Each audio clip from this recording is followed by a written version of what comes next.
जहां कर्म योग सिद्ध हो जाता है वहां ज्ञान स्वतः ही इनके अंदर प्राप्त होता रहता है। तो मैं शिक्षा के अधिकार पर बोलने के लिए आज आपके बीच में हूं। आर्टिकल 21A, जब संविधान बना तब हमारे शिक्षा के अधिकार को भाग 4, संविधान के भाग 4 में DPSP directive principle state policy में आर्टिकल 45 के अंदर रखा गया था। और ना ही जानेन सदृशम श्रीमद् भगवत गीता में अध्याय 4 के अंदर रखा गया था।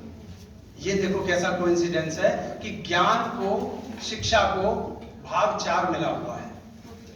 तो ज्ञान के लिए सबसे अच्छी चीज है शिक्षा, और शिक्षा पाने का सबसे अच्छा हमारा साधन है हमारे गुरु। ये हमारे इस वाटिका में फलदार वृक्ष के रूप में विद्यमान है। हमको इनकी छाया में रह करके इनको सींचते रहें और इनसे ज्ञान प्राप्त करते रहें।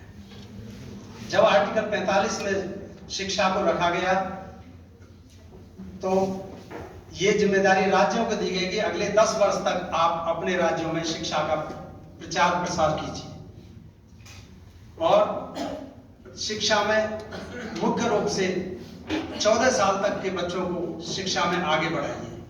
समय के चलते जब साक्षरता में कुछ कमी देखी तो 1976 में 42वां संविधान संशोधन करके शिक्षा को हमारी 7th शेड्यूल में कंकरेंट लिस्ट में डाल दिया गया। संविधान के अंत में 12 शेड्यूल्स हैं, उनमें 7th शेड्यूल के अंदर कुछ अनुसूचियां दी हुई हैं। उसके अंदर एक कंकरेंट लिस्ट है, union list, state list, concurrent list, और चौथी है रेजिडुअल लिस्ट।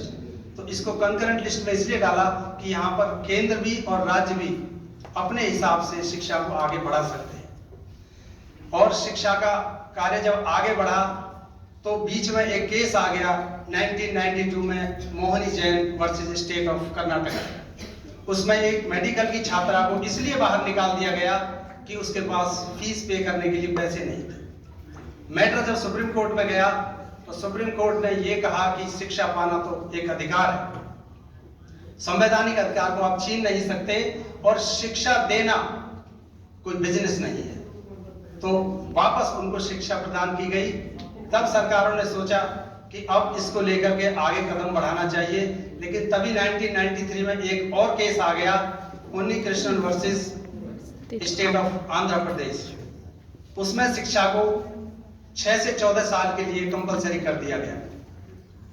तो वहां से एक चीज देखने को मिली कि सरकारों ने, जब वाजपेयी जी की सरकार सन 2002 में आई तो वहां पर उन्होंने 86वां संविधान संशोधन कर दिया और शिक्षा को मूल अधिकार में लेकर आए आर्टिकल 21A के तहत।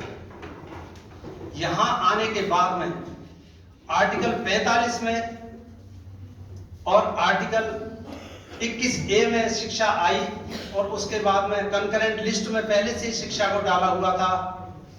तो यहां पर एक और काम किया कि आप इस शिक्षा को मूल अधिकार के साथ साथ हमारा जो फंडामेंटल ड्यूटीज हैं 51 क्लॉज ए में एक सब क्लॉज जोड़ दिया गया, सब क्लॉज के।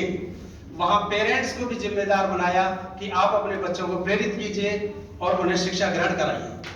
उसके बाद में आर्टिकल 45 को फिर से देखा गया और आर्टिकल 45 के अंदर यह कहा कि आप 6 साल से छोटे बच्चों को भी शिक्षा दिलाइए, और वहां आंगनवाड़ी नाम की चीज जोड़ दी गई। आंगनवाड़ी व्यवस्था आने से छोटे 6 साल से भी छोटे बच्चों को शिक्षा मिलने लगी, और इस तरह से हमारा आर्टिकल 21A आगे बढ़ने लगा।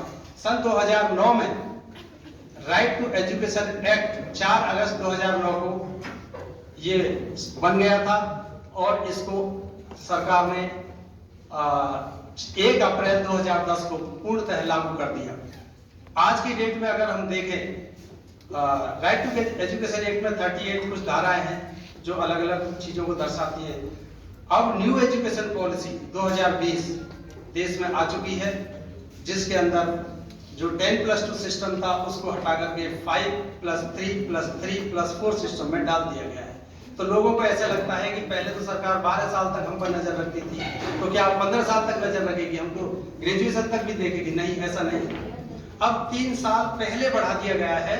3 साल के बच्चे को स्कूल जाने का पूरी तरह से अधिकार है। वहां जाकर के वो खेलेंगे, कूदेंगे और अगले 3 साल अपने बच्चों के साथ में खेलकूद करेंगे, क्योंकि बच्चा अक्सर शिक्षा से भागता है। तो इसमें एक केस देखने को मिला था, एक फादर अपने बच्चे को स्कूल ले जा रहा था, तो वहीं उसके पीछे पीछे एक व्यक्ति एक बकरे को खींच कर ले जा रहा था। बकरा पीछे को खींच रहा था, व्यक्ति आगे को खींच रहा था। वो आवाज सुनकर बच्चा पूछा कि ये रो क्यों रहा है? तो उसने कहा ये कसाई है, ये इसको काटने के लिए ले जा रहा है। तो बच्चा बोलता ओ, हम सोचा ये स्कूल ले जा रहा है। कितना बच्चे तो 3 साल तक आप खेलेंगे कूदेंगे, उसके बाद में फिर आपको कक्षा 1, जब 6 साल के हो जाएंगे तब आपको कक्षा 1 और 2 में डाला जाएगा, जहाँ कोई एग्जाम है। इसी तरह से हमारी शिक्षा नीति आगे बढ़ेगी। धन्यवाद मैम।